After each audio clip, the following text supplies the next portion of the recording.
আজকে থেকে 1450 বছর আগে নবী মুহাম্মদ সাল্লাল্লাহু আলাইহি ওয়াসাল্লাম একদিন মসজিদে বসেছিলেন।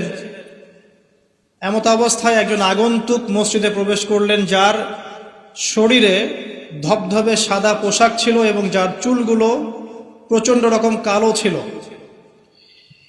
তিনি এসে নবী সাল্লাল্লাহু আলাইহি ওয়াসাল্লামের হাঁটুর সাথে হাঁটু লাগিয়ে দিয়ে বসলেন, যাকে মদিনার কোনো মানুষ চিনতে পারছে না। তার দুহাত নবী সাল্লাল্লাহু আলাইহি ওয়াসাল্লামের উরু এর উপরে রাখলেন, রেখে তাকে 4টা প্রশ্ন করলেন। প্রথম প্রশ্ন হচ্ছে, ইয়া মুহাম্মদ সাল্লাল্লাহু আলাইহি ওয়াসাল্লাম, হে মুহাম্মদ সাল্লাল্লাহু আলাইহি ওয়াসাল্লাম, আখবিরনি আনিল ইসলাম, আমাকে ইসলাম সম্পর্কে বলুন। নবী সাল্লাল্লাহু আলাইহি ওয়াসাল্লাম ইসলামের সংজ্ঞা বললেন, ইসলাম হচ্ছে তুমি আল্লাহর সাথে কাউকে শরীক করবে না, শুধুমাত্র আল্লাহর ইবাদত করবে, 5 ওয়াক্ত সালাত কায়েম করবে, নিসাব পরিমাণ সম্পদ হলে যাকাত প্রদান করবে, রমাদান মাসে সওম রাখবে, সামর্থ্য হলে হজ করবে। ইসলাম। তিনি বললেন, সাদাকতা, আপনি সত্য বলেছেন। ওমর রাদিয়াল্লাহু আনহু বলছেন, ফাআজিবনা লাহু ইয়াসআলুহু ওয়া ইউসাদ্দিকুহু, আমরা তার এই স্টেটমেন্টটা শুনে অবাক হলাম যে সে নিজেই প্রশ্ন করছে আবার নিজেই সত্যায়ন করছে। তিনি আবারও প্রশ্ন করলেন, আখবিরনি আনিল ঈমান, হে মুহাম্মদ সাল্লাল্লাহু আলাইহি ওয়াসাল্লাম, আমাকে বলুন ঈমান কাকে বলে। নবী সাল্লাল্লাহু আলাইহি ওয়াসাল্লাম বললেন, ঈমান হচ্ছে আল্লাহর প্রতি বিশ্বাস, তার সমস্ত ফেরেশতাদের প্রতি বিশ্বাস, সমস্ত নবী রসুলগণের প্রতি বিশ্বাস, আসমানি কিতাব সমূহের প্রতি বিশ্বাস, পরকালের জীবনের প্রতি বিশ্বাস এবং তাকদীর বা ভাগ্যের ভালো মন্দের প্রতি বিশ্বাস। তিনি আবারও বললেন, সাদাকতা, সত্য বলেছেন আপনি। তিনি আবারও প্রশ্ন করলেন, ইয়া মুহাম্মদ সাল্লাল্লাহু আলাইহি ওয়াসাল্লাম, আখবিরনি আনিল ইহসান, আমাকে বলুন ইহসান কাকে বলে। নবী সাল্লাল্লাহু আলাইহি ওয়াসাল্লাম বলছেন, আল ইহসান, ইহসান হচ্ছে আন তা'বুদাল্লাহা কাআন্নাকা তারাহ, ইহসান হচ্ছে তুমি এমন ভাবে আল্লাহর ইবাদত করবে যেন তুমি আল্লাহকে দেখতে পাচ্ছো। ওয়া ইল্লাম তাকুন তারাহু ফাইন্নাহু ইয়ারাক, যদি তুমি তাকে দেখতে না পারো জেনে রাখবে আল্লাহ তোমাকে দেখছেন। ইহসান মানে একনিষ্ঠতা, আল্লাহ কনসিয়াসনেস, যেটার সাথে তাকওয়া জড়িত আছে। আর তাকওয়াই হচ্ছে আল্লাহর কাছে সম্মানের একমাত্র মানদণ্ড। ইন্না আকরামাকুম ইনদাল্লাহি আতকাকুম। চতুর্থবার সেই ব্যক্তি আগন্তুক, উজ্জ্বল সাদা জামা, কালো চুল, কুচকুচে কালো চুল। তিনি আবারও জিজ্ঞাসা করছেন, ইয়া মুহাম্মদ আখবিরনি আনিস সাআহ, আমাকে কিয়ামত সম্পর্কে বলুন, কিয়ামত কবে হবে। কি বললেন? কিয়ামত কবে হবে। তাহলে কিয়ামত সম্পর্কে সচেতনতা, এটা দ্বীনের একটা অংশ, যেহেতু এখানে দ্বীনের বেসিক প্রশ্নগুলো করা হচ্ছে। এখানে নবী সাল্লাল্লাহু আলাইহি ওয়াসাল্লাম বলছেন, মাল মাসউলু আনহা বিআ'লাম মিনাস সাইল, এ বিষয়ে প্রশ্নকারী এবং উত্তরদাতা উভয়ের জ্ঞানী সমান। প্রশ্নকারীর চেয়ে উত্তরদাতা বেশি জানে না, মানে এক্স্যাক্টলি কোন ডেটে, কোন সালে, কখন কিয়ামত হবে কেউ বলতে পারে না। কেউ পারবে? এবারে প্রশ্নকারী থেমে যাচ্ছেন না, তিনি আবারও প্রশ্ন করছেন, ফাখবিরনি আন আমারাতিহা, তাহলে আমাকে কিয়ামতের কিছু সাইন্স এবং নিদর্শন বলুন। কিয়ামত কবে হবে এক্স্যাক্টলি আমরা বলতে পারছি না, কিন্তু আমাকে কিছু নিদর্শন বলে দিন। নবী মুহাম্মদ সাল্লাল্লাহু আলাইহি ওয়াসাল্লাম এবার 2টো নিদর্শন বলছেন, মাত্র 2টো।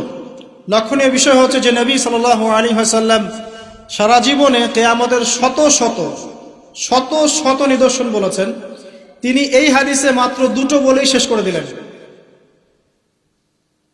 2টোর মধ্যে একটা হচ্ছে, ওয়ান তারাল উফাতাল উরাতাল আলাতা রিয়াশাই ইয়াতাতাওয়ালুনা ফিল বুনিয়ান ওয়া আন তালিদাল আমাতু রাব্বাতুহা। এই 2টা। এক, যখন তুমি দেখবে দাসী তার মনিবকে প্রসব করছে, দাসী তার মনিবকে জন্ম দিচ্ছে, কিয়ামতের জন্য অপেক্ষা করতে থাকো। এবং 2, যখন দেখবে রাখাল শ্রেণীর নগ্ন পায়ের, নগ্ন দেহের মানুষেরা উঁচু উঁচু অট্টালিকা নির্মাণের প্রতিযোগিতা করছে, ফান্তাজিরিস সাআহ, তখন কিয়ামতের অপেক্ষা করতে থাকো। লক্ষণীয় বিষয়, নবী সাল্লাল্লাহু আলাইহি ওয়াসাল্লাম সারা জীবন শত শত আলামত বলেছেন কিয়ামতের, কিন্তু এখানে মাত্র 2টো। এরপরে এই ব্যক্তি চলে গেলেন। ওমর রাদিয়াল্লাহু আনহু বলেন, ফালাবিসনা মালিয়ান, আমরা খুব নিশ্চুপ হয়ে বসে থাকলাম। এরপরে রাসূল সাল্লাল্লাহু আলাইহি ওয়াসাল্লাম বলছেন, ইয়া ওমর, হে ওমর, আতাদরি মানিস সাইল, তুমি কি জানো এই ব্যক্তি কে ছিল প্রশ্নকারী? ওমর ইবনুল খাত্তাব তিনি বলছেন, আল্লাহু ওয়া রাসূলুহু আ'লাম, আল্লাহ এবং তার রাসূল ভালো জানেন, আমরা জানি না।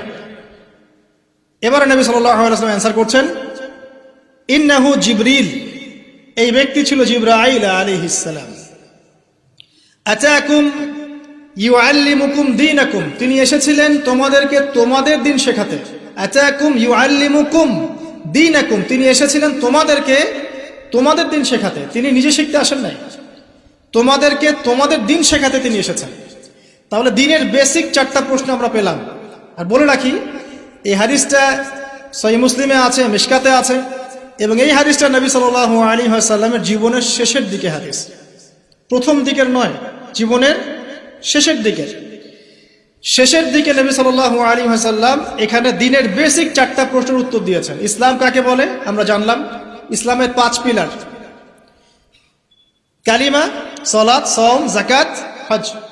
ঈমানের 6 পিলার, আপনারা জানেন এটা, আল্লাহ বিশ্বাস, ফেরেশতা, নবী রাসূল, আসমানি কিতাব, তাকদীর এবং পরকাল। এই 6টাকে মুখে স্বীকৃতি দিতে হয়, অন্তরে বিশ্বাস করতে হয়, কাজে বাস্তবায়ন করতে হয়। যারা মুরজিয়া তারা মনে করে, মুরজিয়া মানে শৈথিল্যবাদী, তারা মনে করে যে খালি মুখের স্বীকৃতি দিলেই যথেষ্ট, কাজের প্রয়োজন নাই, লা ইলাহা ইল্লাল্লাহ বলেছে এনাফ, আর কিছু লাগবে না।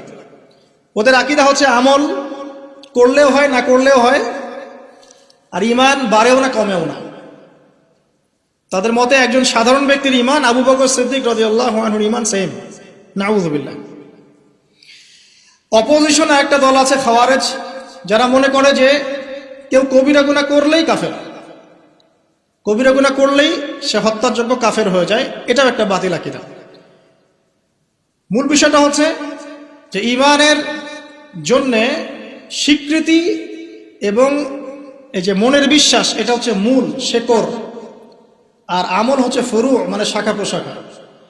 আমল ভালো হলে আপনার ঈমান বাড়তে থাকবে, পাপের কাজ করতে থাকলে ঈমান কমে যাবে। তারপরে বেসিক একটা প্রশ্ন, ইহসান কাকে বলে? নবীজি উত্তর দিলেন, এমন ভাবে আল্লাহর ইবাদত করবে যেন আল্লাহকে তুমি দেখছো। এই চেতনা নিয়ে যারা ইবাদত করতে পারে তারা ইহসানের মধ্যে আছে। এর সাথে কিন্তু তাসাউফ শব্দটা জড়িত আছে, আল্লাহকে, আল্লাহর মারিফতকে বুঝতে পারা। আর এখন কিন্তু তাসাউফ একটা ফরগটেন প্যাথ, এই রাস্তায় কেউ চলতে চায় না এখন, বরং তাসাউফের নামে অনেক কিছু বিকৃতি হয়েছে দিনের মধ্যে, এদিকে অনেকে নিজেদের দর্শন হারিয়ে ফেলেছে। কিন্তু তাসাউফের একটা পরিশুদ্ধ রূপ কিন্তু আছে, এমন ভাবে আল্লাহর ইবাদত করো যেন তুমি আল্লাহকে দেখছো, আল্লাহকে ফিল করা, মারিফত অর্জন করা। আর চতুর্থ প্রশ্ন করেছেন, কিয়ামত কবে হবে? জীবনের শেষের দিকে নবী সাল্লাল্লাহু আলাইহি ওয়াসাল্লাম ইসলাম শেখাচ্ছেন, তার মধ্যে কিয়ামত কবে হবে প্রশ্নটাকে তিনি রেখেছেন অত্যন্ত গুরুত্বের সাথে। কারণ তিনি বলছেন, আমি জানি না কবে কিয়ামত হবে। প্রশ্নকারী উত্তরদাতার জ্ঞান সমান। আবার প্রশ্ন করা হচ্ছে, তাহলে আমাকে জানাই দেন আলামত কি কি। তার মানে বুঝতে পারলাম যে আমরা যারা 1450 বছর পর হাদিসটা শুনছি, তাদের কিয়ামত সম্পর্কে সচেতন থাকা উচিত কিছুটা। এটা 1450 বছর আগের হাদিস, তখন তারা এগুলো সম্পর্কে সচেতন ছিলেন। সাহাবায়ে রাদিয়াল্লাহু আনহুম আলোচনা করছেন মসজিদে, নবী সাল্লাল্লাহু আলাইহি ওয়াসাল্লাম যাচ্ছেন, জিজ্ঞাসা করছেন, কি বিষয়ে কথা বলছো তোমরা? সাহাবীরা বলছেন, আমরা কিয়ামত নিয়ে কথা বলছি, আলামতুস সাআ নিয়ে কথা বলছি। তখন নবীজি সেই বিখ্যাত হাদিসটা বলেছেন যে এই 10টা বিষয় সংগঠিত হওয়ার আগ পর্যন্ত কিয়ামত হবে না। মানে 10 major signs of the last day, মানে শেষ দিবসের 10টা বড় বড় সাইন, এগুলো সবচেয়ে মেজর। তার মধ্যে 1 নম্বর দাজ্জালের খুরুজ, ইয়াজুজ আর মাজুজের আগমন, দাব্বাতুল আরদ, ঠিক আছে, 3টা বড় বড় ভূমিকম্প, পূর্বে, পশ্চিমে, মাঝখানে, ইয়েমেন থেকে আগুন বের হওয়া, ঈসা ইবনে মারইয়ামের আগমন ইত্যাদি। এরকম 10টা মেজর সায়েন্স দেয়া আছে, এটা আলাদা হাদিস। এখানে নবী সাল্লাল্লাহু আলাইহি ওয়াসাল্লাম মেজর সায়েন্স দুটো বলেননি, এটা কিন্তু ওই 10টা মেজর সায়েন্সের চেয়ে কম, মানে ছোট অংশের সায়েন্স। এখানে দুটোর কথা বলা আছে, এক, যখন দাসী তার মনিবকে জন্ম দিবে, আরেকটা হচ্ছে সমাজের সবচেয়ে দরিদ্র শ্রেণীর মানুষেরা উঁচু উঁচু অট্টালিকা নির্মাণের প্রতিযোগিতা করবে।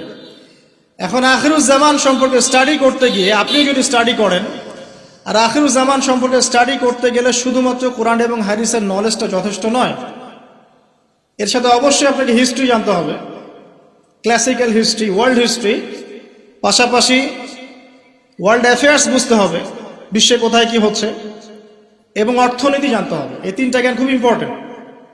না হলে আমরা হাদিসগুলোকে দিয়ে বর্তমান প্রেক্ষাপটকে মেলাতে পারবো না, ডিল করতে পারবো না। আসেন, এখানে দুটো সাইন বলা হচ্ছে এবং এটাকে গুরুত্ব দেওয়া হচ্ছে। যদি আমরা ধরে নেই যে এখানে 100% প্রশ্ন করা হয়েছে, তাহলে 25% প্রশ্ন হচ্ছে কিয়ামত সম্পর্কে।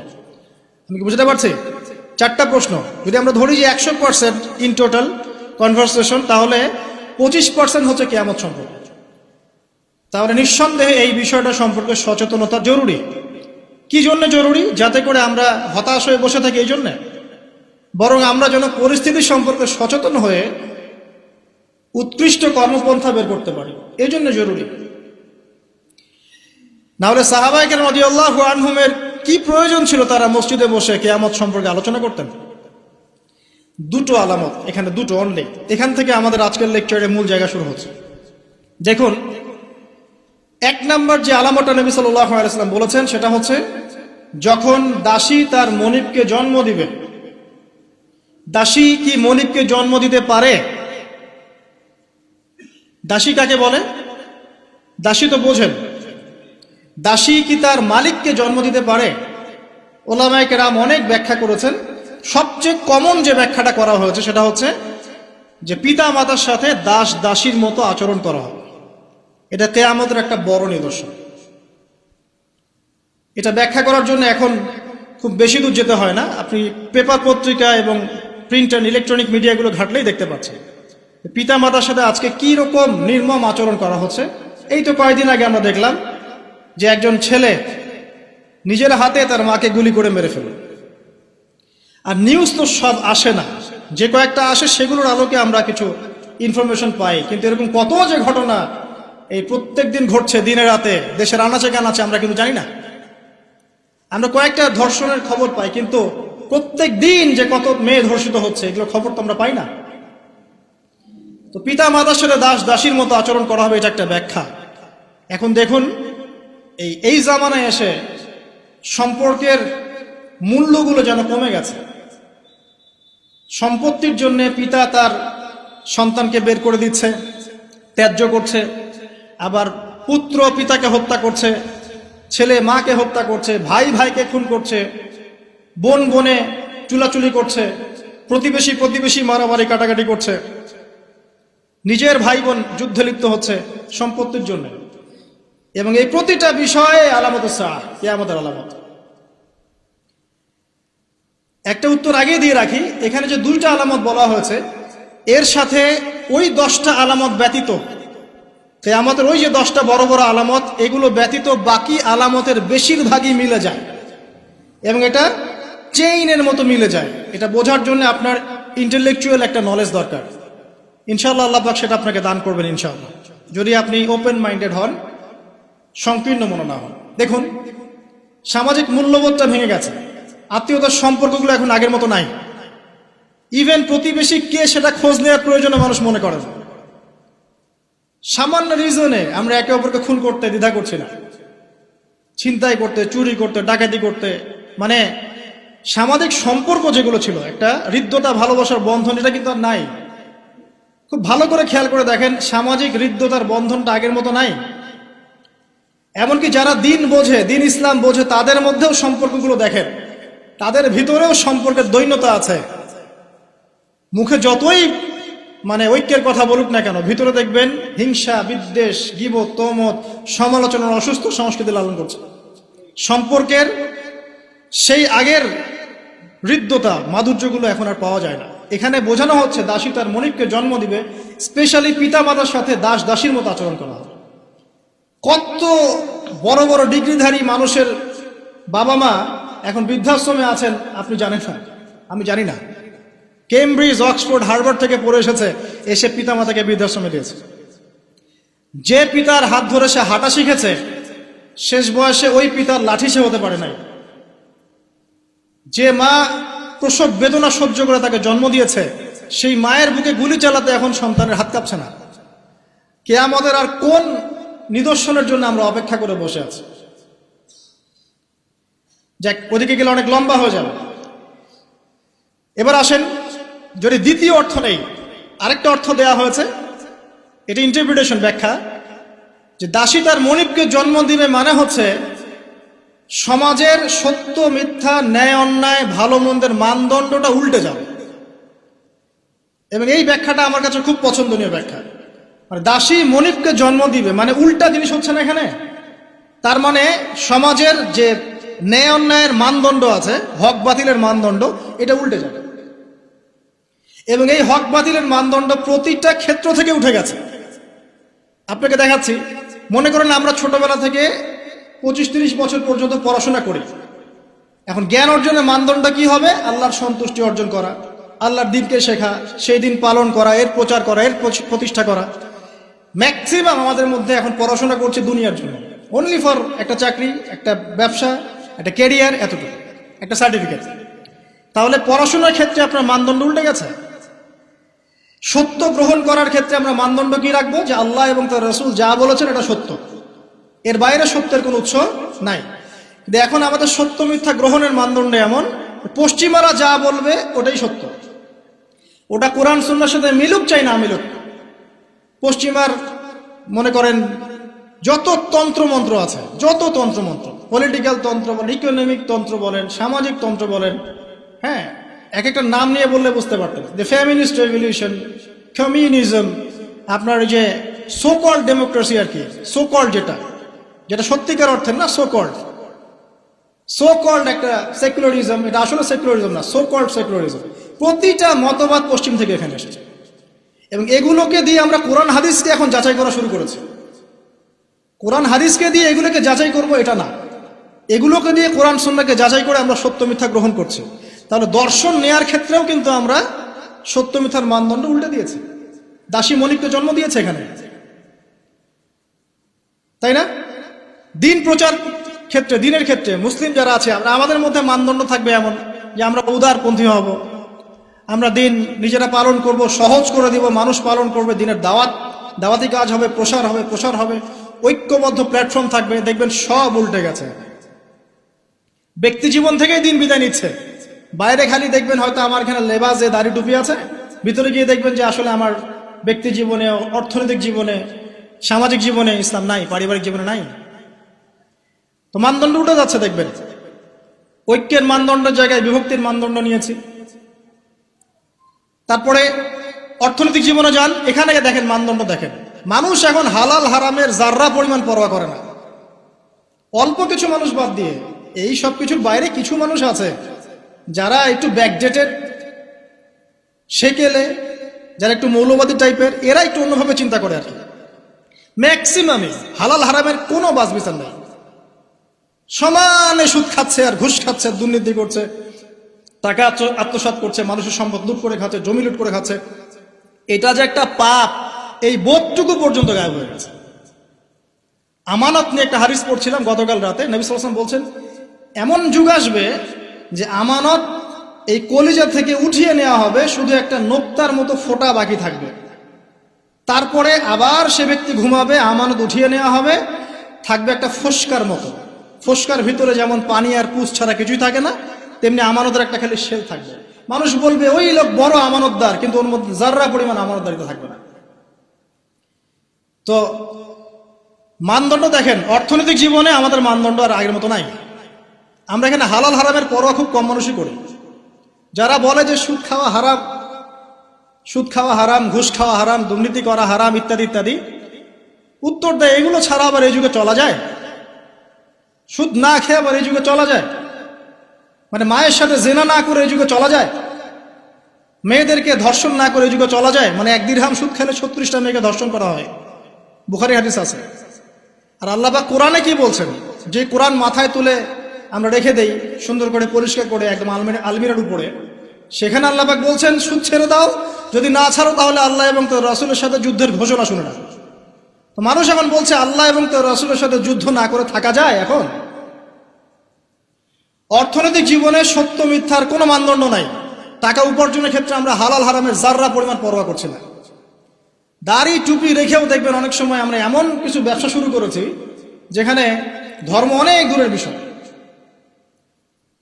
অনেকে ধরা পড়ছে এখন বিভিন্ন অভিযানের প্রশাসনে, দেখবেন দাড়ি টুপি পাগড়িওয়ালা। তো এরা কি ইসলাম বোঝে না? অন্যরা না হয় বোঝে না, এরাও কি ইসলাম বোঝে না? ধর্মকেও অনেক সময় ব্যবসা বানিয়েছি আমরা, ধর্মকেও অনেক সময় ব্যবসার হাতিয়ার বানিয়েছি আমরা। দেখবেন বহু এমন জায়গা আছে যেখানে ভণ্ডামি হচ্ছে, বেদাতি কাজকর্ম হচ্ছে, কুফরি হচ্ছে, শিরিক হচ্ছে, মানুষ লক্ষ লক্ষ টাকা ঢালছে ওখানে, গরু দিচ্ছে, ছাগল দিচ্ছে, কি করছে না করছে আপনারা আরো ভালো জানেন। তো হালাল হারামের কোনো পরোয়া আমরা ইকোনমিক লাইফে করছি না, আর পলিটিক্যাল লাইফে তো করার প্রশ্নই ওঠে না। কারণ এখানে এই বিশ্বে, বর্তমান বিশ্বে পলিটিক্স করতে হলে হালাল হারাম নির্ধারণ করবে পশ্চিমারা, ব্যাস, ফুল স্টপ। ওরা যেটা বলবে হালাল হালাল, ওরা যেটা বলবে হারাম হারাম, এর বাইরে কিচ্ছু নাই। আর এখন সারা বিশ্ব যারা শাসন করছে এরা বেশিরভাগই বদ মানুষ, এরা ফাসেক আর জালেম আর কাফের আর মুশরিক, বেশিরভাগই। বিশ্ব যারা শাসন করছে তাদের কথা বলছে, যত বড় বড় বৈশ্বিক সংগঠনগুলো তৈরি করেছে এরা বেশিরভাগই বদ শ্রেণীর মানুষ। ভিতর থেকে ইন্টারনালি আমি বলবো দে আর জাস্ট লাইক বিস্ট, জানোয়ারের মতো।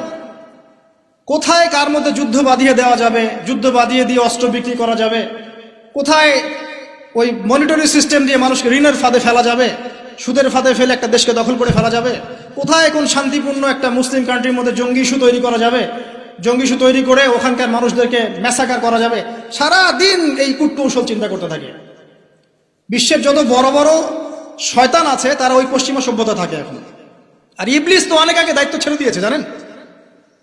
ইবলিস অনেক আগেই দায়িত্ব ছেড়ে দিয়েছে, যখন সে এরকম চেলাপেলা তৈরি করে ফেলেছে। এখন সে রিল্যাক্সড, আরো সে বসে ওর যে কুরসি আছে সমুদ্রের উপরে, সমুদ্রে ওর কুরসি এবং আরশ আছে, এটা জানেন নাকি? হয়তো জানেন না। সমুদ্রের উপরে ইবলিসের কুরসি আছে, আরশ আছে। ওটা কুরসি না, সম্ভবত আরশই বলা হয়। ইবলিসের সিংহাসন আর কি সমুদ্রের উপরে আছে, এটা হাদিসে এসেছে। ও ওখানে রিল্যাক্সে বসে থাকে এখন, কারণ তার কাজ তো মানুষই করছে এখন, ওর দরকার নাই তো। এমন এমন ওয়েপেন্স তৈরি করেছে যেটা পৃথিবীতে একবার পড়লেই মানব জাতি ধ্বংস হয়ে যাবে। একটা নিউক্লিয়ার ওয়ার যদি হয় বিশ্বে, তাহলে দেখবেন বিশ্বের প্রায় 500 থেকে 600 কোটি মানুষ না খেয়ে মারা যাবে। এটা ওদেরই রিপোর্ট। এটা লাগিয়ে দেওয়ার জন্য তারা উস্কাচ্ছে, একবার ইউক্রেনকে উস্কায় রাশিয়ার এগেনস্টে, একবার তাইওয়ানকে উস্কাচ্ছে চায়নার এগেনস্টে, একবার একে একবার ওকে। মানে পৃথিবীটাকে আর সুশৃঙ্খল রাখার কোনো উদ্দেশ্য নিয়াত ওদের নাই। আর মুসলিমদেরকে তো এদেরকে তো ডিল করার কোনো প্রশ্নই ওঠে না। মুসলিম যেখানে সেখানেই ডমিনেট করে। তো যারা এই জায়গায় আছে, সত্য মিথ্যা ন্যায় অন্যায়ের চূড়ান্ত মানদণ্ড যে আল্লাহর ওহী, এটা ওদেরকে কে বুঝাবে? সারাদিন আপনি এটা বলতে বলতে মাথা ঠোকরাতে মারাও চলে যান, তারা কি মেনে নিবে? সত্য মিথ্যা ন্যায় অন্যায় বাতিলের চূড়ান্ত মানদণ্ড হচ্ছে আল্লাহর ওহী, মানবে?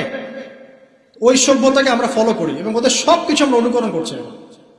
দাসী তার মনিবকে অনেক আগেই জন্ম দিয়েছে, ন্যায় অন্যায়ের মানদণ্ড উল্টে গেছে এখন। আর বেশি বলতে যাচ্ছি না, আরেকটা ব্যাখ্যায় আসেন। আরেকটা ব্যাখ্যা আছে, সত্যি সত্যি দাসী মনিবকে জন্ম দিতে পারে, সত্যি সত্যি দাসী মনিবকে জন্ম দিতে পারে, যেটা এই 2020 সালে না আসলে, 22 সালে না আসলে আমরা বুঝতে পারতাম না। কিভাবে জন্ম দিতে পারে দেখাচ্ছি। নারী পুরুষের ফ্রি মিক্সিং চলছে সবখানে, যেখানে যাবেন সেখানে নারী পুরুষের ফ্রি মিক্সিং। যত ফ্রি মিক্সিং হয়েছে তত জেনা বেড়েছে, তত বেপরদামি বেড়েছে, তত বেশি রেপ হয়েছে, ধর্ষণ বাড়ছে। এর সাথে আছে পর্নোগ্রাফি, যেটা মানুষকে ভিতর থেকে পশু বানিয়ে দিয়েছে। বাসের মধ্যে একটা মেয়ে যাচ্ছে, 4-5 জন ধরে রেপ করে রেখে দিল। অটোতে একটা মেয়ে যাচ্ছে, একটা বাচ্চা মেয়ে রেপ করে রেখে দিল। এমনকি এমনও নিউজ পাওয়া যাচ্ছে পশু পাখির সাথে মানুষ জেনা লিপ্ত হচ্ছে। একটা ছেলে আরেকটা ছেলের সাথে জেনা লিপ্ত হচ্ছে, নাউজুবিল্লাহ। এবং কোনো কোনো ক্ষেত্রে এরকম 2-1টা ঘটনা মাদ্রাসাতেও ঘটছে। পর্নোগ্রাফি দিয়ে সবাইকে পশু বানিয়ে দেওয়া হচ্ছে। খেয়াল করে দেখেন। এরপরে আবার পরকীয়া আছে।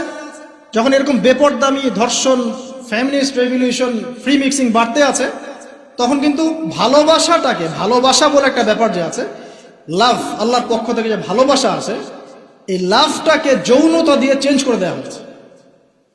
ভালোবাসার চাইতে এখন মানুষ যৌন বিষয়টাকে বেশি গুরুত্ব দেয়। মানে মেয়েকে জাস্ট ভোগ করতে হবে, ভালোবাসা, তার সাথে কোমল থাকা, তার কষ্ট দেয়াগুলোকে একটু হাসি মুখে সহ্য করা, সবর করা, এগুলো কিন্তু নাই দেখবেন।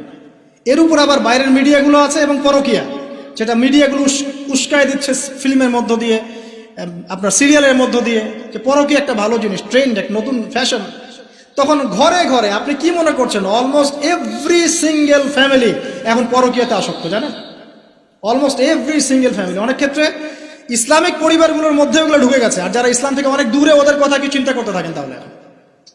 কেউ স্বামী স্ত্রীকে নিয়ে সন্তুষ্ট না, স্ত্রীর স্বামীকে নিয়ে সন্তুষ্ট না, ভিতরে ভিতরে ভাঙন চলছে।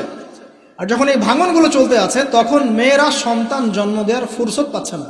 ওদের আবার কেরিয়ার বলে একটা ব্যাপার আছে, কেরিয়ারটা আগে বিল্ড আপ করতে হবে, সন্তান পরে। যখন সন্তান জন্ম দেওয়ার ফুরসত পাচ্ছে না, তখন কি করতে হবে? ওই পশ্চিমাদের মতো, বা এই যে আমাদের এই কর্নারে একটা নতুন ইসরায়েল আছে, এর নাম সিঙ্গাপুর, এই আবার একটা নতুন ইসরায়েল, এই ধরনের কান্ট্রিগুলোর মতো, ওখানকার মেয়েরা সন্তান জন্ম দেওয়ার সময় পায় না, ওরা জেনা করার সময় পায়। দেখা যায়, একটা জরিপে দেখা গেছে যে বিয়ের আগে একটা ছেলে প্রায় 20 থেকে 22টা মেয়ের সাথে যৌন সম্পর্ক করে। এটা নাউজুবিল্লাহ বলছেন, বাট আমি আরেকটা হাদিস পড়ছি রিসেন্টলি, যেখানে নবী সাল্লাল্লাহু আলাইহি ওয়াসাল্লাম বলছেন আখিরুজ্জামানে একটা ছেলের পিছনে এমন একটা সময় আসবে, যেটা এখন আসেনি আলহামদুলিল্লাহ, এমন একটা সময় আসবে যে একটা ছেলের পিছনে 30-40 জন মেয়ে ঘোরাঘুরি করবে শুধু যৌন সম্পর্কের জন্য। এই সময়টা ওরা পার করে এসেছে পশ্চিমারা। আচ্ছা, তো যেহেতু সন্তান জন্ম দেওয়ার ফুরসত নাই, ক্যারিয়ার আছে, জেনা ওপেন, জেনা চাইলেই মানুষ করতে পারে, বিয়ে করার প্রয়োজন হয় না, মদ ওপেন, জেনা ওপেন, পতিতালয় ওপেন, সবই ওপেন। এসব কিছু ওপেন করে দিয়ে আমরা কি করি? আমরা অপরাধ দমনের চেষ্টা করি। কি চমৎকার সাইকোলজি আমাদের, বাহবা দিতেই হয়। সব ওপেন, ওদের ওখানে ওপেন। তো ওখানে আর মেয়েরা চাকরি বাকরি এসবের দিকে ফোকাস করতে করতে সন্তান জন্ম দেওয়ার সময় নেই। কি করতে হবে? দরিদ্র যে কান্ট্রিগুলো আছে, যেমন ওই যে ইন্দোনেশিয়া, শ্রীলঙ্কা, কোনো কোনো ক্ষেত্রে আরও যে আপনার ওই যে আফ্রিকার কিছু কান্ট্রি, নাইজেরিয়া, যে ঘানা, যে মালি, এই টাইপের যে কান্ট্রিগুলো আছে, দরিদ্র, একদম দরিদ্র কান্ট্রি, এদের থেকে মেয়েদেরকে হায়ার করে। কিসের বিনিময়ে? যে তোমাকে ডলার দেওয়া হবে। ডলার কি জিনিস সেটা তো বোঝেন, এটা অস্ত্র, সারা বিশ্বকে শাসন করে। আমি ছাপাবো, আমার প্রেস আছে, আমার সিনেট আছে, আমরা ছাপাবো, আর আমরা হচ্ছি ওয়ার্ল্ডের সুপার পাওয়ার, আমরা চাইলে ছাপাতে পারি, আমাদেরকে বলার কেউ নাই। ছাপাবো, ওইটা দিয়ে আমি তেল কিনবো, তাহলে এটাও আমার, ওইটাও আমার। এখন তেল যে কিনছি, ওকে আমি সেই ডলারগুলো দিচ্ছি, সে ওই ডলারগুলো নিয়ে মনে করছে আমি অনেক ধনী হয়ে গেলাম। হ্যাঁ, এবং সে ধনী হচ্ছেও, কারণ এটা চলছে সারা ওয়ার্ল্ডে। সে তার প্রযুক্তিগত উন্নয়ন, বস্তুবাদী উন্নয়ন করতে থাকলো, ভোগবিলাসে ব্যস্ত থাকলো। এরপর আবার সে ওই টাকা দিয়ে আমার কাছে অস্ত্র কিনছে। যে ডলার আমি তাকে দিলাম তেলের বিনিময়ে, এবার সেই ডলার দিয়ে সে আমার কাছ থেকে আবার অস্ত্র কিনছে। এবার আমি আবার অস্ত্রকে সেলও করলাম, তাহলে সবই আমার, আদতে আপনার কিছুই না। আর ওই অস্ত্র দিয়ে আপনি কি করছেন? ওই অস্ত্র দিয়ে আপনি মুসলিম কান্ট্রিদের মধ্যে গিয়ে মুসলিমদেরকে হত্যা করছেন। আর কোনো কোনো ক্ষেত্রে ইনোসেন্ট দুইটা কান্ট্রির মধ্যে লড়াই লাগিয়ে দিয়ে আমি অস্ত্র ব্যবসা করছি, কোটি কোটি টাকা, কোটি কোটি ডলার। এই হলো চরিত্র। আমি কখনো বলি নাই যে ওরা ইয়াজুজ আর মাজুজ, আমি শুধু এতটুকু বলেছি যে ওদের মধ্যে ইয়াজুজ আর মাজুজের চরিত্র আছে, সারা দুনিয়া ফাসাদ সৃষ্টি করে বেড়ানো। মূল পয়েন্টে আসেন, ওইসব দরিদ্র কান্ট্রি থেকে মেয়েদেরকে নিয়ে ডলারের বিনিময়ে মেয়েদের গর্ভটা ভাড়া নেওয়া হচ্ছে। 9 মাস এখানে স্পার্ম ইনজেক্ট করা হবে এবং এর ফলে একটা বেবি হবে, এবং এই বেবিকে অনেক ভালো কিছু খাওয়াতে হবে। এই জন্য 9 মাস তাকে খুব ভালো পানি, ভালো খাবার দেওয়া হয়। এরপর যখন মেয়েটা গর্ভ খালাস করে, বাচ্চাকে রেখে সে তার কাজ সে চলে গেল, ডলারের বিনিময়ে তার গর্ভ ভাড়া নেওয়া হয়েছে। এবার এই যে বাচ্চাটা জন্ম নিল, এই বাচ্চাটা কার? দাসীর না মনিবের? বলেন। মনিবের। কার কার এটা? মনিবের। এই যে দাসী মনিবকে জন্ম দিয়ে চলে গেল, এই ব্যাখ্যা আমরা আজকে থেকে 5-10 বছর আগেও বুঝতে পারতাম না। তার মানে কোরআন এবং সুন্নাহ কি কিয়ামত পর্যন্ত থাকবে না? একটা সাইনকে কেন্দ্র করে অনেকগুলো বিষয় বলা সম্ভব হলো। তাই বলছি এই দুটোর সাথে কিয়ামতের ছোট ছোট আলামতগুলো সবগুলোই মোটামুটি কানেক্টেড। 2 নম্বরে আসেন, নবী সাল্লাল্লাহু আলাইহি ওয়াসাল্লাম বললেন ওয়া আন তারাল হুফাতাল উরাতাল আলাতা রিয়াশা ইয়াতাতাওয়ালুনা ফিল বুনিয়ান। যখন তুমি দেখবে, কয়েকটা বিশেষণ বলেছেন, সমাজের সবচেয়ে নিম্ন শ্রেণীর রাখাল শ্রেণীর, খালি পায়ের খালি গায়ের, মানে নগ্ন দেহ নগ্ন পা রাখাল শ্রেণীর মানুষ, তারা উঁচু উঁচু অট্টালিকা নির্মাণের প্রতিযোগিতা করবে। বিষয়টা কি স্বাভাবিক? এটাও তো ওইটার মতোই যে মানদণ্ড উল্টে গেল, দাসী মনিবকে জন্ম দিল, এটাও তো মানদণ্ড উল্টেই মনে হচ্ছে। কিন্তু এটা হবে কিয়ামতের আগে, নবীজি বলেছেন তার পবিত্র জমানে অবশ্যই হবে। এটা যে হয়ে গেছে অলরেডি, এটা বোঝার জন্য কি আমার খুতবা দেওয়ার দরকার আছে?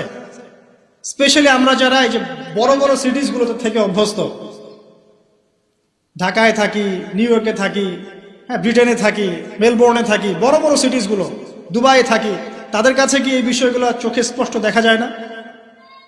এমন কোন হিস্ট্রি পড়েন না আপনি, এমন কোন সময় কি গিয়েছিল পৃথিবীর উপর যখন পুরো পৃথিবীর এই হাইলি কনস্ট্রাক্টেড বিল্ডিংস এর প্রতিযোগিতা ছিল? একটা সময় ছিল, সেটা হলো আদ এবং সামুদ জাতির সময়, যখন তারা নিজেদের মধ্যে এসব কনস্ট্রাকশন নির্মাণের প্রতিযোগিতা করত।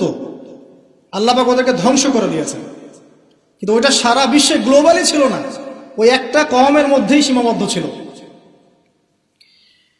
এটা কিভাবে সম্ভব? রাখাল শ্রেণীর মানুষ অট্টালিকা তৈরি করবে? এখানে 3-4টা ব্যাখ্যা হতে পারে। এক,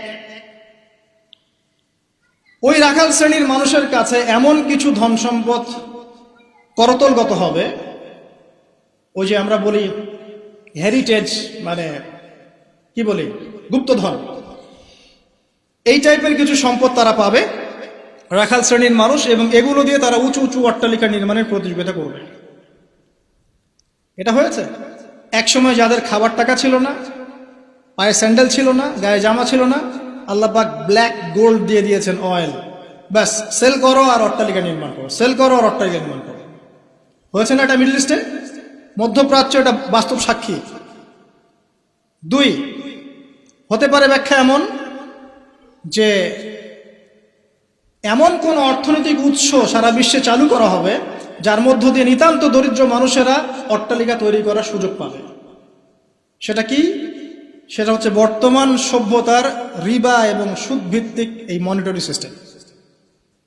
এই সুদভিত্তিক মনিটরি সিস্টেম এবং ব্যাংকিং সিস্টেমের মাধ্যমেই সম্ভব রাখালের অট্টালিকা নির্মাণ করা। সে গিয়ে বলবে আমি, আমার জমি আছে বা আমি জমি চাই, আমার ফ্ল্যাট দরকার, এটা দরকার, ওটা দরকার। কি করতে হবে? লোন দিতে হবে। ওকে লোন নাও, 1 কোটি টাকা নাও, তোমাকে 10 বছর সময় দিচ্ছি, 10 বছর পর তোমাকে 1,50,00,000 দিতে হবে। সে মনে করবে হ্যাঁ কোনো সমস্যা নেই, 10 বছর টাইম দেওয়া হয়েছে, একটু না হয় বেশি দিলাম চার্জ, বাট আমি তো আমার স্বপ্ন পূরণ করছি। অথচ সে বুঝতে পারলো না সে মায়ের সাথে জিনা করলো, যে খেলো সেও জিনা করলো, যে খাওয়ালো সেও জিনা করলো, যে সাক্ষী থাকলো সেও করলো, যে লিখে রাখলো সেও করলো।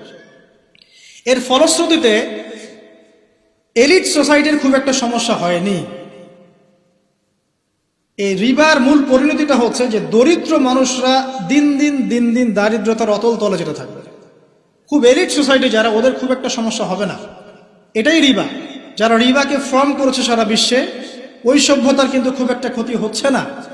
যাদেরকে ও সুদ খাওয়াচ্ছে, IMF এর থ্রু দিয়ে বলেন, ওয়ার্ল্ড ব্যাংকের থ্রু দিয়ে বলেন, সবাইকে সুদ খাওয়াচ্ছে। ঋণ চাচ্ছ, ঋণ দিব, এইসব শর্তগুলো দেখে ঋণ দিব, তবে আমাকে এত % দিতে হবে, অত % দিতে হবে। এখন এই পার্সেন্টেজের টাকাটা কত টাকা, এই টাকাটা কি আমাদেরকে দিতে হবে না? অতএব এখানে সুদ আমরা খাচ্ছি, খেতে হচ্ছে। সারা ওয়ার্ল্ড এভাবে চলছে। এখন আপনি কি ওয়ার্ল্ডের বাইরে যেতে পারবেন? পারবেন না। তো সারা বিশ্বে এভাবে এই সুদভিত্তিক মনিটরি সিস্টেমের মধ্য দিয়ে দরিদ্র শ্রেণীর মানুষকে উঁচু উঁচু অট্টালিকা নির্মাণের সুযোগ করে দেওয়া হয়েছে। সংক্ষেপে বললাম।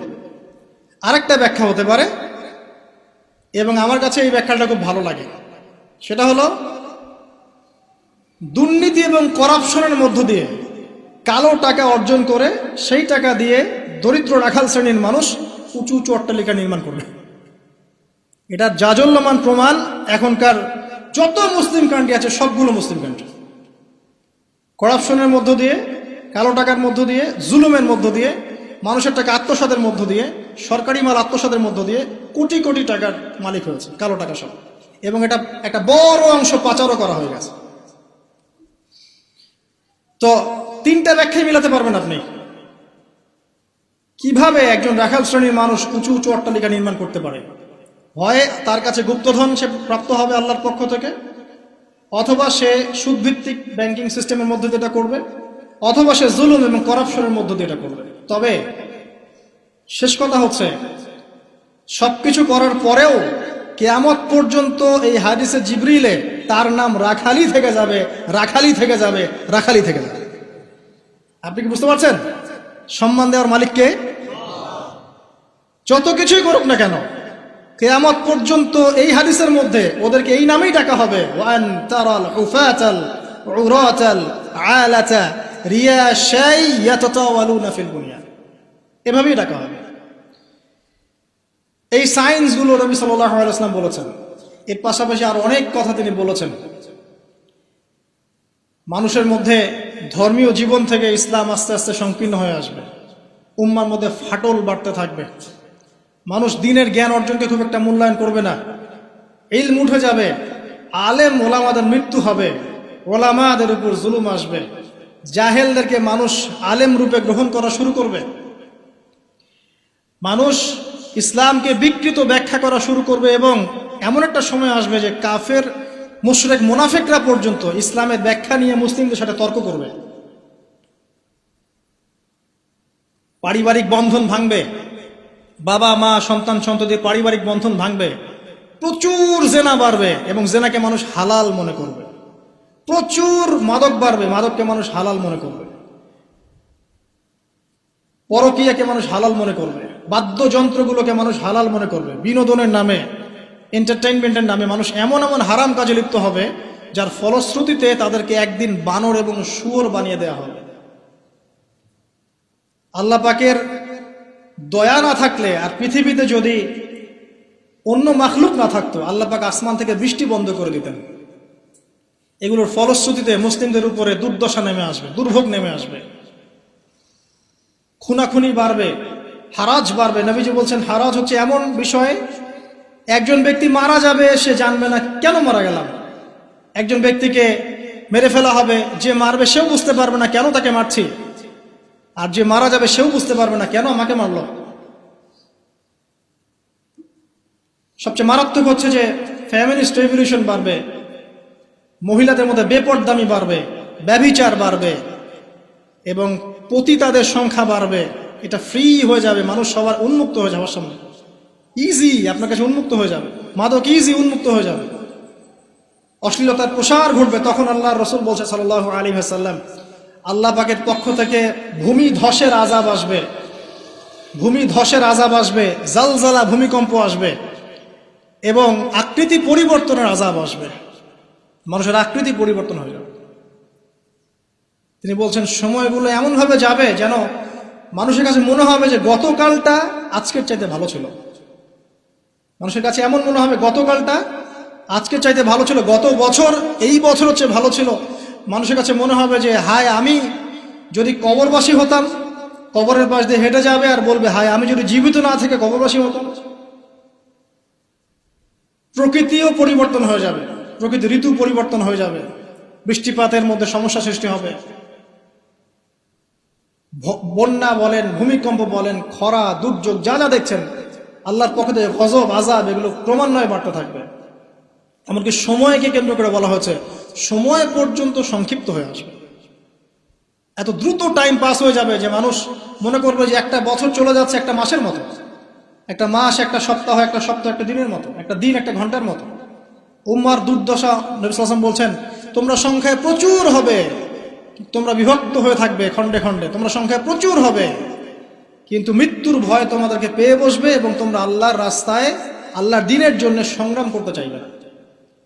এতে করে তোমাদের উপরে বহিঃশত্রুর আক্রমণ চাপিয়ে দেওয়া হবে, জুলুম বাড়বে, মাজলুমের সংখ্যা বাড়তে থাকবে, জালেমকে অবকাশ দেওয়া হবে, জালেমকে ছাড় দেওয়া হবে, জালেমকে ছাড় দেওয়া হবে। সে জুলুম করতে করতে এমন পর্যায়ে নিয়ে যাবে যে মনে হবে যে তারা এই বিশ্বের নতুন ফেরাউন।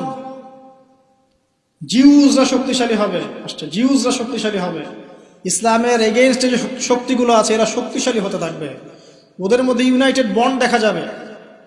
স্পেশালি জেরুজালেমের কথা এসেছে যে ওই জায়গাটা শক্তিশালী হবে। শাম এবং ইরাকের মাঝখানের যে পয়েন্টের কথা আসছে, এই জায়গায় ইসরায়েল নামক রাষ্ট্রের অস্তিত্ব তখন ছিল না যখন নবী সাল্লাল্লাহু আলাইহি ওয়াসাল্লাম এই হাদিস বর্ণনা করেছেন।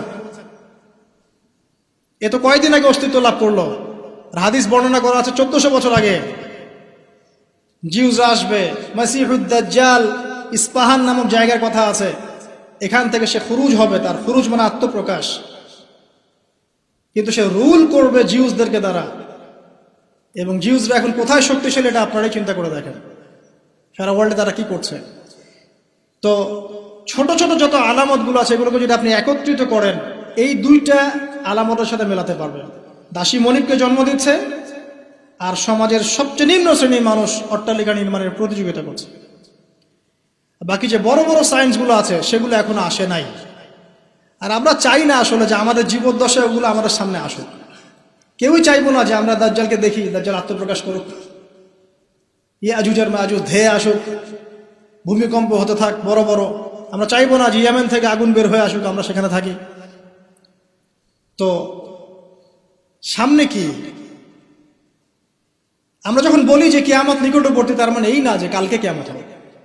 মূলত এই বিষয়টা বোঝানো হয় যে কিয়ামতের সায়েন্সগুলোর নিদর্শনগুলো একটা একটা একটা একটা করে এমনভাবে আবির্ভূত হয়েছে যেন পুঁথি থেকে মালা ছিঁড়ে ছিঁড়ে পড়লে যত দ্রুত আবির্ভূত হয়, এভাবে এসেছে।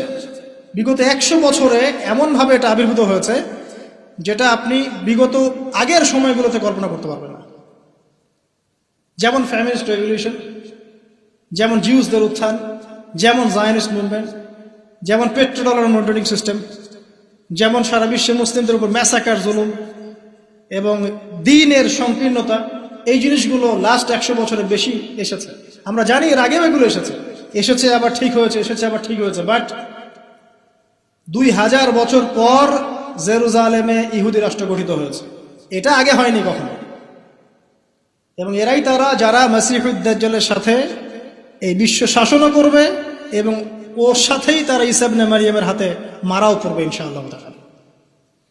সামনে মালহামা আছে, আর কি আছে? মহাযুদ্ধ আছে, জেরুজালেমের উত্থান আছে, জিউসদের উত্থান আছে, দাজ্জালের শাসন আছে, ইমামুল মাহদির আগমন আছে, তার হাতে মুসলিমদের বিজয় আছে, ঈসা ইবনে মারইয়ামের আগমন আছে, তার হাতে দাজ্জালের নিহত হওয়ার ঘটনা বাকি আছে, ঈসা ইবনে মারইয়ামের হাতে জেরুজালেম থেকে ওয়ার্ল্ড ওয়াইড ইসলামিক শাসন এখনো বাকি আছে, ইয়াজুজ আর মাজুজের আগমন বাকি আছে এবং ওদের ধ্বংস বাকি আছে। এরপরে পুরো বিশ্বে ইসলামের শান্তির সুবাতাস বয়ে যাওয়াটা বাকি আছে। তারপরে আলামতুস সাআহ, পশ্চিম দিক থেকে সূর্য ওঠাটা বাকি আছে। তারপরে ইনশাআল্লাহ তাআলা এত দ্রুত কিয়ামত হবে, নবীজি বলছেন একজন ব্যক্তি আরেকজন ব্যক্তির সাথে কাপড় নিয়ে ব্যবসা করতে বসবে, কাপড় খুলে দেখাবে, গোটানোর আগেই কিয়ামত শেষ। একজন ব্যক্তি উটের দুধ দহন করবে, দুধ পান করার আগে কিয়ামত শেষ। তারপরে তিনি ইনস্ট্যান্ট বোঝাতে এই শব্দ ব্যবহার করছেন, এক গ্লাস পানি খাওয়ার জন্য গ্লাসটা উপরে নিবে, পানি ঢোক দেওয়ার আগেই কিয়ামত শেষ। এত দ্রুত এই পুরো মহাবিশ্ব ম্যাসাকারি ব্লাস্ট হয়ে যাবে। আমরা ওই দৃশ্য দেখতে চাই না। তাহলে এখন এই যে সামাজিক অরাজকতাগুলো চলছে, কিয়ামতের নিদর্শনগুলো চলছে, এগুলো সব কি আল্লাহর দেয়া গজব, নাকি আমাদেরও কোনো ভূমিকা আছে? আল্লাহ পাকের মুখ থেকেই শোনেন। আল্লাহ পাক বলছেন সূরা রুমের মধ্যে, আল্লাহ পাক বলছেন যাহারাল ফাসাদু ফিল বাররি ওয়াল বাহরি বিমা কাসাবাত আইদিন নাস, জলের স্থলে যত বিপর্যয় ছড়িয়ে পড়েছে এগুলো মানুষের হাতের কামাই। ঢাকা শহরে একটা মেয়ে রিকশায় করে যাচ্ছে তার বয়ফ্রেন্ডের সাথে, তারপরে সে আর বাসায় ফিরল না, মা হাউমাউ করে কাঁদছে। মেয়েকে আর খুঁজে পাওয়া গেল না, ধরে নেওয়া হচ্ছে মেয়েটা নাই, নিখোঁজ, হয়তো তার রেপ হয়েছে বা ডেড হয়েছে। মা স্টেটমেন্ট দিচ্ছে সাংবাদিককে যে আমি ছেলেটাকে বললাম তুমি যদি মেয়েকে ভালোই বেসে থাকো তাহলে মেয়েকে বাসায় পৌঁছে দিলে না কেন? এই মায়ের কাছ থেকে আপনি কেমন সন্তান আশা করছেন? সে তার মেয়ের অবৈধ বয়ফ্রেন্ডকে সে বলছে তুমি যদি মেয়েকে ভালোই বেসে থাকো তাহলে মেয়েটাকে একা একা রিক্সায় ছেড়ে দিলে কেন, বাসায় পৌঁছে দিতে পারলো না? কি বলবো বলেন? পরিণতি সবকিছু আল্লাহ পাকের পক্ষ থেকে আসে, এটা তো সত্যই। কিন্তু আল্লাহ রাব্বুল আলামিন কখনো কখনো আমাদেরকে আমাদের পাপের শাস্তি দুনিয়াতেই দিয়ে থাকে। যেমন কর্ম করেছি তেমন ফল ভোগ করতে হবে তো। সুদ খেয়েছেন, এখন দারিদ্রতা বরণ করতে হবে তো। ধর্ম নিয়ে বাড়াবাড়ি করেছেন, উম্মার ঐক্য তো নষ্ট হবেই। আমি যখন দুর্নীতি করছি আমাকে একদিন ধরা পড়তেই হবে। আমি চুরি করেছি আমাকে তো পিটুনি খেতেই হবে। আমি ডাকাতি করছি আমাকে তো পিটুনি খেতেই হবে। আমি রেপ করেছি আমাকে শাস্তি পেতেই হবে। একটা মেয়ে কয়েকটা ছেলের সাথে অ্যাফেয়ার, কয়েকজন মিলে প্ল্যান করলো যে তাকে শিক্ষা দিলে, তাকে সারপ্রাইজ দেওয়ার কথা বলে একজন বয়ফ্রেন্ড তাকে ডেকে নিল, নির্মমভাবে তাকে হত্যা করল। 3 জন মিলে লাশ ফেলে দিয়ে চলে গেছে। 3 জন মিলে করেছে না একাই করেছে সেটা প্রশাসন খুঁজে বের করবেন। আমরা অনলাইনে দেখছি যে মেয়েটা ডেট, এবং সেটা রংপুর এরিয়ার ঘটনা, ঢাকা শহরের কথা না। রংপুর তো অনেক দূরের জায়গা, ওটাকে আমরা গ্রামই মনে করি নাকি ঢাকার হিসাবে। দেখেন কর্মের ফল নয় কি এগুলো? মদ খাচ্ছেন দেদারসে, তাহলে আপনাকে তো সারা জীবন একটা ব্যাধি ভোগ করতেই হবে। আপনি তো ক্যান্সার হবেই, আপনার বড় বড় রোগ তো হবেই। আল্লাহর দিনকে বাদ দিয়ে আপনি অনৈতিক দর্শনের চর্চা করছেন, আপনাকে তো ফল ভোগ করতেই হবে। তো আল্লাহ পাক এটাই বলছেন, জহরুল ফাসাদু ফিল বাররি ওয়াল বাহরি, জলে স্থলে যত বিপর্যয় এগুলোর বেশিরভাগই মানুষের হাতের কামাই। পরিবেশ দূষিত করেছে আমরা, পুরো বিশ্বের পলিটিক্যাল সিস্টেম ধ্বংস করে দিয়েছে আমরা, ইকোনমিক সিস্টেমে সুদ দিয়ে দিয়েছে আমরা, ব্যক্তি জীবন থেকে দিনকে বিদায় করছে আমরা। আর দিনের কথা যারা বলছে টুকটাক টুটা ফোটা, এদেরকে আমরা বিভিন্ন সাম্প্রদায়িক ট্যাগ লাগিয়ে বয়কট করে দিয়েছি। যাও নাকে তেল দিয়ে ঘুমাও, দুনিয়াটা আমাদের, পরকাল তোমাদের, তোমরা পরকাল নিয়ে থাকো, দুনিয়া আমাদের। শুনে রাখো তোমরা, এই দুনিয়াও মুসলিমদের হতে যাচ্ছে অতি শীঘ্র ইনশাআল্লাহ। কত বছর এভাবে চলবে? 100, 200, 300, 400, 500, কিন্তু ইমামুল মাহদির আগমন সত্য, ঈসা ইবনে মারইয়ামের আগমন সত্য। ঈসা ইবনে মারইয়ামের হাতে সারা বিশ্বে সুশাসন কায়েম হবে, এটা ওই রকম সত্য যেমন সূর্য পূর্ব দিক থেকে ওঠে পশ্চিমে ডুবে যায়। আর এখন যা চলছে সারা ওয়ার্ল্ড ওয়াইড যা চলছে, এটা এমনই মিথ্যা, এমনই মরিচিকার মতো মিথ্যা, যেমন ওই যে ইব্রাহিম আলাইহিস সালাম বলেছিলেন, তুমি যদি রব হয়ে থাকো সূর্যকে পশ্চিম দিক থেকে উদিত করে দেখাও। তোমরা একটা মিথ্যা সানরাইজ দেখাচ্ছ সারা বিশ্বকে, এটা সানরাইজ নয়। সত্যিকারের সানরাইজ দেখাবেন ঈসা ইবনে মারইয়াম আলাইহিস সালাম ইনশাআল্লাহ তাআলা। তো সামনে এগুলো আছে। এখন এই যে পরিণতিগুলো হচ্ছে, এগুলো আমাদের পাপের ফল। এখন আমাদের কি করণীয় আছে? প্রথমত আমরা আগে নিজেকে নিয়ে ভাবি যে আমরা এসেছি একা, আমরা যাব একা। বিশ্ব বাদ দেন, পলিটিক্স বাদ দেন, অর্থনীতি বাদ দেন, বড় বড় শব্দ বাদ দেন, আগে নিজের কাছে আসে যে আমি নিজে ভাই পৃথিবীতে আসছি একা, আমাকে যাইতে হবে একা। এবং আমি যাব সাদা কাফন পরে কালো কবরে, তাই নয় কি? কালো নিকশ কালো কবরে আমি সাদা কাফন পরে যাব, তাই না? তাই আমি একটা কথা বলি, শোনেন। যখন অন্ধকার, ঘুটঘুটে অন্ধকার নিকশ কালো কবরের মধ্যে সাদা কাফন পরে মানুষ যাবে, তখন সাদা সাদা আর কালা কালা গানের আসল মর্ম উপলব্ধি করতে পারবে। মানে ভাই আসেন কেন? যখন সাদা কাফন পরে অন্ধকার নিকশ কালো অন্ধকার কবরে মানুষ যাবে না, ওই মোমেন্ট যখন মুনকার এবং নাকিরের সাথে দেখা হবে, নাকিরের সাথে মালাকুল মউতের সাথে সাক্ষাৎ হবে, তার আগে লাশ নিয়ে যাবে আর সে বলবে কোথায় নিয়ে যাচ্ছ আমাকে, কোথায় নিয়ে যাচ্ছ? ভয়ে আটকে উঠবে। মালাকুল মউতের চেহারা দেখেই ভয়ে আটকে উঠবে। সারা জীবন তো দিনের পরোয়া করে নাই, নামাজ কালামের তো খবর নাই, ইসলামকে 5 পয়সা মূল্যায়ন করে না, এবং ইসলামকে ধ্বংস করার জন্য, মুসলিম সমাজের মধ্যে অশ্লীলতা ছড়িয়ে দেওয়ার জন্য এই কাজগুলো করে বেড়াচ্ছে। যখন এই অবস্থা তাদের হবে এবং কবরে প্রশ্নগুলো করা হবে এবং হাতুড়ি দিয়ে পিটানো হবে, 70 গজ মাটির নিচে যখন আত্মা যাবে সিজ্জিনে, তখন বুঝে আসবে কোনটা সাদা ছিল আর কোনটা কালা ছিল। মানুষ মুসলিমদের, স্পেশালি যুবকদেরকে, যুবক যুবতী, আমাদের ইয়াং টিনেজারদেরকে এমনভাবে ইনফ্লুয়েন্স করা হচ্ছে এগুলো দিয়ে, মনে হচ্ছে পর্নই আসল জগৎ, মনে হচ্ছে এই মাদকই আসল জগৎ, এই সিগারেটই আসল, এই গান বাজনা মিউজিকই আসল, এই কনসার্টগুলি আসল। এবং এগুলোতে যেহেতু মজা আছে, একটা লাজ্জাত ফ্লেভার পাওয়া যায় ইনস্ট্যান্ট, এই জন্য যুব সমাজ দ্রুত এর পিছনে দৌড়ানো শুরু করছে। আর একটা যুবকদেরকে যখন আপনি একটা জাতির যুবকদেরকে মেরুদণ্ড ভেঙে দিবেন, তখন এই জাতি কখনোই আপনার এগেন্স্টে দাঁড়াতে পারবে না। সুদূর প্রসারী নীল নকশা এটা, মুসলিম যুবকদেরকে আল্লাহর দিন থেকে সরিয়ে দেওয়ার জন্য। এদেরকে প্রমোট করার মিডিয়ার অভাব নাই, পত্রিকার অভাব নাই। তাহলে আপনি কি করবেন এখন? প্রথমত আপনি নিজেকে চিন্তা করতে হবে যে আমি মুসলিম, আগে আমাকে বাঁচতে হবে, এবং আমার ছেলে আমার মেয়ে এদেরকে আমি অন্তত এই পথে দিব না।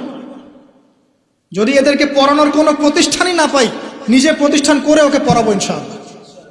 যদি সেটাও না পারি, আমার কাছে একা একা বসে শিখবে ইনশাআল্লাহ, কি সমস্যা? যদিও এটার পক্ষে আমি খুব স্ট্রং মত দেই না, আমাদেরকে চেঞ্জ করতে হবে সিচুয়েশন। যদি দেখেন কোনো অপশনই খোলা নাই, সবখানেই ফিতনা, সবখানেই ফাসাদ, কি করবেন? আপনার ছেলে মেয়েকে তো পড়াতে হবে। আমার ওয়াইফ আমাকে বলছে আমার বেবিকে আমি কোথাও দিব না। কি করবা তাহলে? আমি 10 বছর পর্যন্ত পড়াবো। সে মাশাআল্লাহ আরবি জানে, উর্দু জানে, ফার্সি জানে, সবই জানে, তা আমি পড়াবো। বললাম যে এভাবে হবে না, এভাবে হবে না। কতদিন আপনি আটকে রাখবেন সন্তানকে? যখন সে বাইরে যাবে দেখবে জেনা উন্মুক্ত, মেয়েরা উন্মুক্ত, বেপরদামি উন্মুক্ত, পর্ন উন্মুক্ত, সব উন্মুক্ত, মাদক উন্মুক্ত। সৎসঙ্গ না থাকলে, ভালো প্যারেন্টিংস না থাকলে, আপনার ভালো পরিবেশ না থাকলে, ভালো সোসাইটি কমিউনিটি না করতে পারলে আমি আমাদের সন্তানদেরকে বাঁচাতে পারবো না। ওরা ওদের দেহকে নষ্ট করবে না ঠিকই, কিন্তু ওদের আত্মাটাকে পুড়িয়ে ঝাঁঝরা করে ছেড়ে দিবে, আত্মাটাকে কলুষিত করে শেষ করে দিবে। আর সমাজের এই অসঙ্গতিগুলো যখন চলছে আর আমাদের আত্মা কাঁদে না, আমাদের খারাপ লাগে না, আমাদের পাপবোধ জাগ্রত হয় না, বুঝতে হবে ওই ঈমান আর আমাদের মধ্যে নাই, যে ঈমান থাকলে এই পাপ দেখলে মানুষের খারাপ লাগা সৃষ্টি হয়। একজন আলেম বলেছেন, যখন দেখবেন বাসায় কোরআনের উপর ধুলা পড়ে গেছে, তখন বুঝে নেবেন যে আপনার কলবেও ধুলা পড়েছে। কি করব? নিজে বাঁচার জন্য আগে নিজেকে চিন্তা করতে হবে যে আমি আখিরাতের বান্দা, দুনিয়াতে এসেছি মেহমানের মতো। আল্লাহ কিছু দায়িত্ব কর্তব্য দিয়েছেন, টাইম শেষ হবে, আল্লাহ পাক টান দিয়ে চলে যাবে। কাউকে আল্লাহ পাক এখানে রাখেন নাই, দুনিয়াতে কেউ চিরস্থায়ী হয়নি। যত বড় পরাশক্তি ছিল, ফেরাউন, নমরুদ, হামান, কারুন, কেউ পৃথিবীতে চিরস্থায়ী হয় নাই। আজকের বিশ্বে যারা আছে বড় বড় পরাশক্তি, কেউ পৃথিবীতে চিরস্থায়ী হবে না। এগুলো শুধুমাত্র সময়ের ব্যাপার মাত্র, সময় চলে যাবে, এরাও শেষ, কেউ থাকবে না, না মুমিন, না কাফের, না মুশরিক, না কেউ না। অতএব যারা এসেছে তারা চলে যাবে, এই ফিলিংসটা সবার আগে জরুরি। এই ফিলিংসটা আসলে পরে আমার প্রথম দায়িত্ব হচ্ছে ইলম অর্জন করা, তারপরে লক্ষ্য স্থির করা যে আমার জীবনে তো একটা লক্ষ্য আছে। এভারেজ লাইফ লিড করবে সবাই, 1999 জন মানুষ এভারেজ লাইফ লিড করে, খায় দায় ফুর্তি করে, স্ত্রী সহবাস করে, বাচ্চা পয়দা করে, শেষ, ডেড, শেষ বয়সে ক্যান্সার, ডায়াবেটিস, মারা গেল। এটাই করতেই কি দুনিয়াতে এসেছি? দিন ইসলাম নিয়ে আমাদের কোনো স্বপ্ন নাই?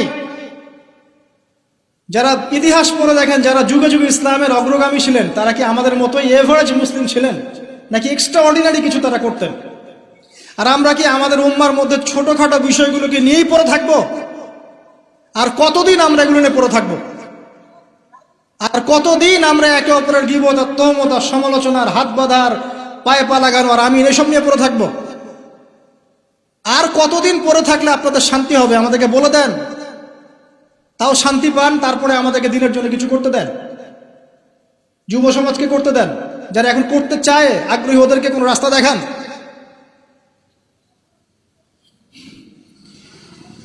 লক্ষ্য স্থির করতে হবে এবং কনস্ট্রাকটিভ কাজ করতে হবে। আবেগের বশে হুটহাট কোনো কিছু কাজ না, আবেগের বশে দিনই কাজ না। পরিবেশ পরিস্থিতি বুঝে কনস্ট্রাকটিভলি দিনের কাজ করতে হবে, গঠনমূলকভাবে, না শৈথিলতাবাদ আর না কোনো উগ্রপন্থা, না কোনো চরমপন্থা। মাঝামাঝি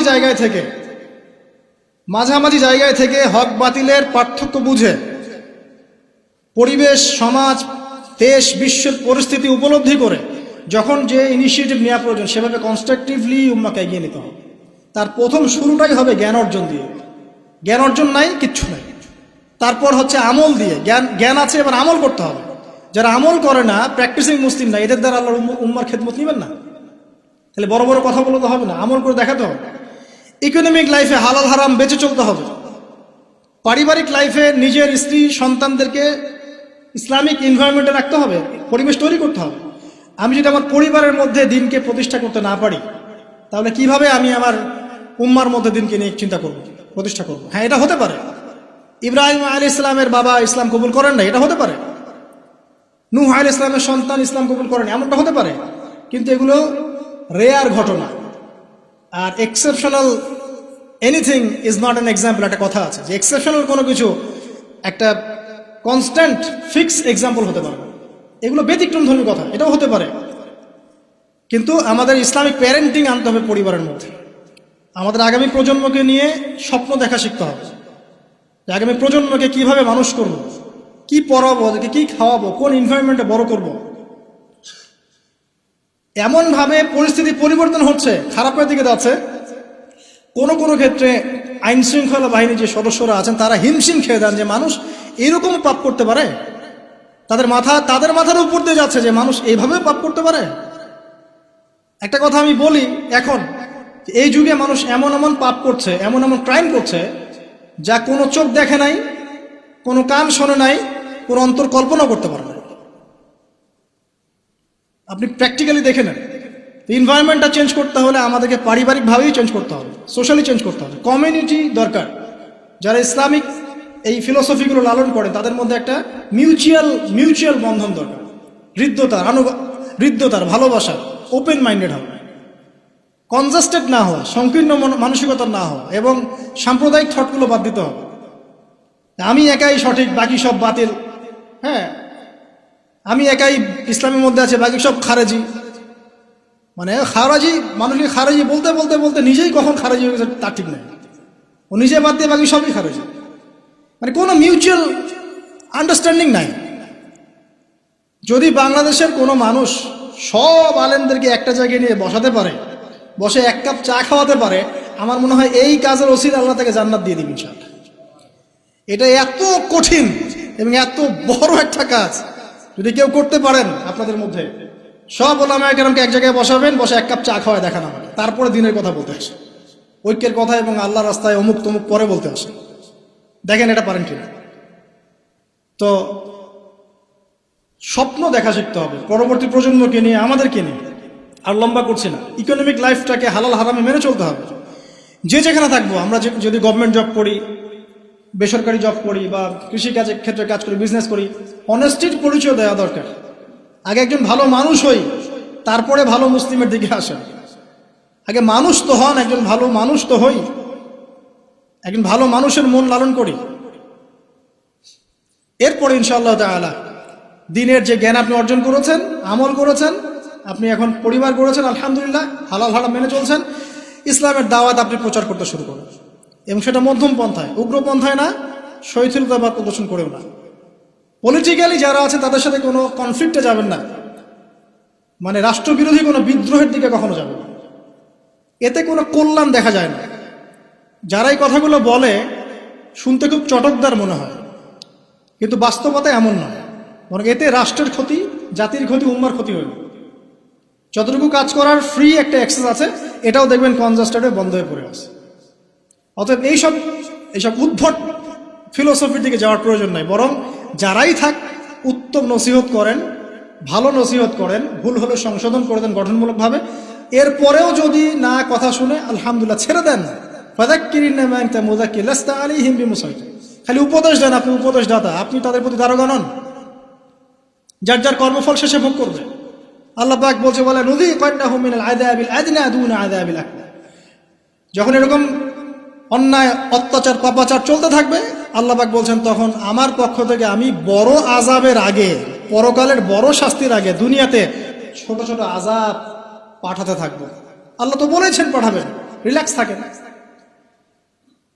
ইনশাআল্লাহ তাআলা কনস্ট্রাকটিভলি এই কাজগুলো করতে পারলে আশা করা যায় একদিনে ফল পাওয়া কখনোই যাবে না। আমাদের নবীজি 23 বছর লেগেছে। আস্তে আস্তে ইনশাআল্লাহ তাআলা আমরা না হোক আমাদের পরের জেনারেশন, তারা না হোক তারপরের জেনারেশন, তারা না হোক তারপরের জেনারেশন, একটা জেনারেশন আসবে পৃথিবীর বুকে, নিশ্চিত থাকেন, যারা ইনশাআল্লাহ আযজা ওয়া জাল এই দুনিয়া থেকে সমস্ত জুলুমের শেকড় উপড়ে ফেলে দিবেন। আমরা বেঁচে থাকি আর না থাকি ওই দিন পর্যন্ত আমরা দোয়া করে যাব, আল্লাহ পাক যেন একদিন এই সারা পৃথিবীর বুকে ইসলামের বিজয় দান করেন এবং সমস্ত জুলুম, অন্যায়, অত্যাচার, পাপাচার আল্লাহ পাক এদের মূল শেকড়টাকে উৎপাটিত করে ফেলেন। আল্লাহ রাব্বুল আলামিন মুসলিমদের হারানো সেই যে গৌরব, ঐতিহ্য, সেটা আবার ফিরিয়ে আনার তৌফিক দান করুন। ব্যক্তিগত জীবনে আমাদেরকে প্র্যাকটিসিং মুসলিম হওয়ার তৌফিক দান করুন। বেশি বেশি ইলম অর্জন করার তৌফিক দান করুন, আমল করার তৌফিক দান করুন, আত্মশুদ্ধি অর্জন করার তৌফিক দান করুন। মুসলিম উম্মার মাঝে ইখতিলাফ বৃদ্ধি না করে উম্মাকে ঐক্যবদ্ধ করার প্রয়াস চালানোর তৌফিক দান করুন। আল্লাহ রাব্বুল আলামিন আমাদের অর্থনৈতিক জীবনে হালাল হারাম মেনে চলার তৌফিক দান করুন এবং আমাদের যে যেখানে আছে সবাইকে, হোক সে পলিটিক্যাল কোনো জায়গা বা অর্থনৈতিক কোনো জায়গা বা প্রশাসনের কোনো জায়গা বা ব্যক্তি পর্যায়ে, যে যেখানেই আছে আল্লাহ পাক সবাইকে, সব মুসলিমকে তার পক্ষ থেকে হেদায়েত দান করুন, আমিন। এরপরে আমরা আমাদের পরবর্তী প্রজন্মের জন্য দোয়া করব। আল্লাহ পাক আমাদের পরবর্তী প্রজন্মকে যেন ইসলামের জন্য কবুল করে নেন। সময় সম্পর্কে আমাদেরকে সচেতন থাকার তৌফিক দান করেন। আমাদের মধ্যে যারা অসুস্থ আছেন সবাইকে আল্লাহ পাক শেফায়ে কামেলা দান করেন। আমাদের মধ্যে যারা ইন্তেকাল করেছেন তাদের সবাইকে আল্লাহ পাক যেন ক্ষমা করে দেন। স্পেশালি আমাদের বাংলাদেশের একজন বরেণ্য আলেম শেখ আহমদুল্লাহ, আপনারা শুনেছেন, তার পিতা গতকাল ইন্তেকাল করেছেন। আমরা দোয়া করি আল্লাহ রাব্বুল আলামিন তার পিতাকে জান্নাতুল ফিরদাউস দান করুন এবং তার যোগ্য সন্তান হিসেবে শেখকে কাজ করে যাওয়ার তৌফিক দান করুন।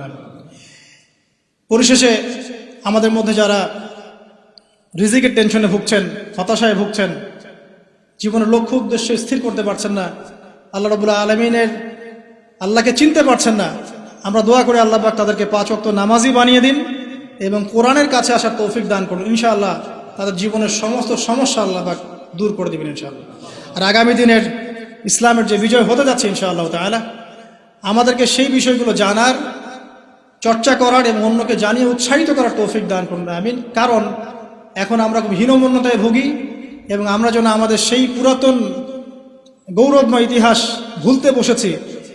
এই অসুস্থ ট্রেন্ড থেকে, অসুস্থ সমালোচনার, অসুস্থ এই সাংস্কৃতিক ট্রেন্ড থেকে আল্লাহ পাক যেন আমাদেরকে বের করে আনেন, আমিন।